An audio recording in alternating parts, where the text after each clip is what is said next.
반갑습니다. 솔라셀프입니다. 오늘은 태양광 발전 사업을 준비하시는 분들이 꼭 알아야 할 인허가 절차와 준비 서류에 대해 진짜 현실적으로 알기 쉽게 그리고 누가 봐도 이해가 쏙쏙 되게 정리해 드릴게요. 실제로 이거 하나 제대로 알고 시작하느냐 모르고 뛰어드느냐에 따라 수천만 원이 왔다 갔다 할 수도 있고 사업 일정이 몇 달은 늦춰질 수도 있어요.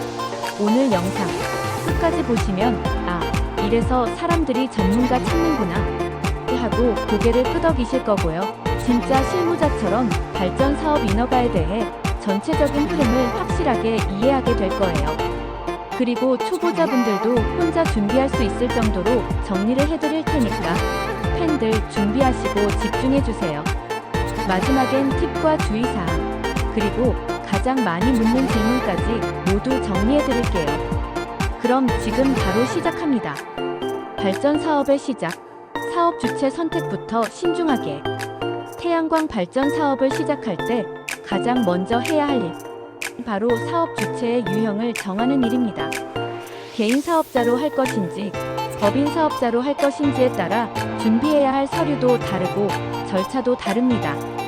100kW 미만의 저압 발전소는 대부분 개인 사업자로 진행하지만 규모가 커지면 법인이 더 유리할 수 있어요. 예를 들어 개인 사업자의 경우 발전 사업 허가를 받은 후 해당 허가증을 들고 세무서에 가면 사업자 등록증을 받을 수 있습니다. 물론 온라인 신청도 가능합니다. 업태는 전기사업, 업종은 태양광 발전 사업으로 등록하게 되죠. 반면에 법인 사업자의 경우에는 두 가지 선택지가 있어요. 첫 번째는 기존에 있던 법인을 사용하는 경우 이사회의사록 작성과 정관 변경을 통해 태양광 사업을 추가하는 것이고, 두 번째는 SPC, 즉 신규 법인을 아예 태양광 목적 사업으로 설립하는 방식입니다. 이 과정에서 중요한 건 법인 등기 부등본에 태양광 발전 사업이 명확히 포함되어 있어야 한다는 점이에요. 그게 없다면 정관을 고쳐야 하고 이사회에서 결의도 해야 합니다. 모든 걸 갖췄다면 이후 사업자 등록증을 발급받고 나서 발전 사업을 본격적으로 시작할 수 있죠. 사업자 유형에 따라 세금 문제, 대출 한도, 리스크 분산 측면에서 차이가 크기 때문에 초기부터 세무사나 회계사와 상의해서 자신의 상황에 맞는 사업 형태를 정하는 게 가장 중요합니다. 부지 확보, 그냥 땅이 있다고 되는 게 아닙니다. 두 번째로 중요한 건 바로 설치 부지 확보입니다. 부지가 내 소유인지 아니면 남의 땅을 빌리는지에 따라 인허가 조건이 완전히 달라집니다. 자가 소유의 땅이라면 큰 걱정은 없지만 만약 타인의 땅을 임대해서 진행한다면 이건 아주 신중해야 합니다.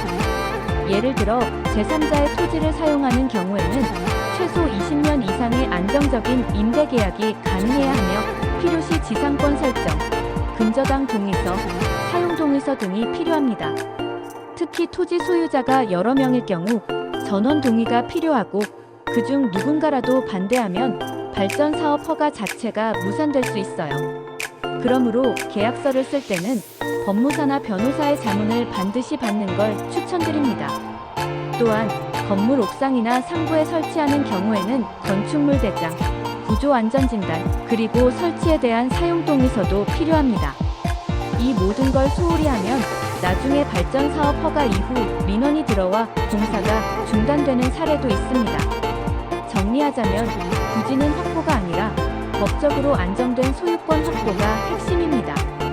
부지에서 이미 50%는 성공한 거라는 말 괜히 나온 게 아닙니다. 가장 큰 변수, 개통 연계 가능성과 비용 합의. 다음은 많은 분들이 간과하지만 가장 핵심적인 요소, 바로 한전 개통 연계 가능 여부입니다. 이게 안 되면 아무리 좋은 땅을 가져도 아무리 사업성이 높아도 소용이 없습니다.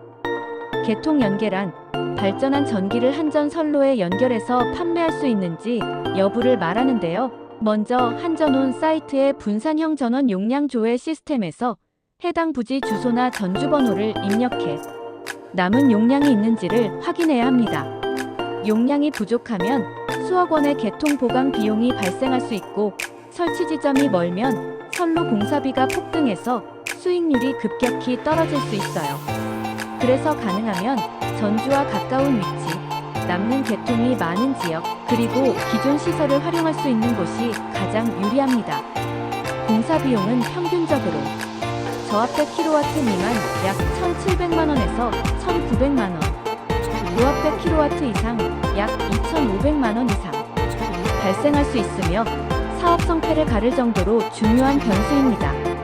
그러니 반드시 한전과 사전 협의를 해서 전주 위치, 거리, 예상 견적을 받아두는 것이 사업성 검토의 핵심이라고 할 수 있겠죠. 발전 사업 신청 서류 꼼꼼하게 준비하기. 다음으로는 많은 분들이 어려워하시는 구비 서류 준비입니다. 대표적인 필수 서류로는 전기사업 신청서, 사업계획서 전문가 도움 필요, 사업부지 위치도, 토지대장, 등기부등본, 건축물대장, 투자자금 증빙 잔액 증명, 대출 의향서 등, 사용동의서 임대시, 근저당권자 동의서, 한전검토용 엑셀 서류, 설계도서 및 구조물 측면도, 전기사업자 신원조회 동의서. 진짜 많죠? 근데 이걸 한번 정리해 놓으면 이후 절차는 훨씬 수월합니다. 이 외에도 법인일 경우 법인 정관, 이사회의사록, 법인 인감증명서 등도 제출해야 합니다. 지자체마다 추가 서류가 있으므로 미리 담당자에게 리스트를 받아서 체크리스트를 만드는 걸 추천드려요. 팁 하나 드리자면 모든 서류는 스캔해서 6MB 이하 전자 파일로 준비하고 사전에 담당자에게 메일로 보내서 미리 검토받는 것이 허가 속도를 단축시키는 핵심 포인트입니다. 지금까지 정리한 내용만으로도 발전 사업 인허가 절차의 60%는 꿰뚫은 셈입니다. 다음 영상에서는 공사계획 신고부터 실제 시공 단계까지, 그리고 발전소 운영에 필요한 전력 수급 계약 PPA, 그리고 실무에서 겪는 가장 흔한 실수들까지 꼼꼼히 정리해 드릴게요. 지금 좋아요, 구독 눌러주시면 다음 편 알림도 바로 받을 수 있어요. 다음 편도 기대되시죠? 구독과 좋아요는 영상 제작에 큰 힘이 됩니다. 영상에 소개된 내용과 자료는 댓글을 참고해주세요.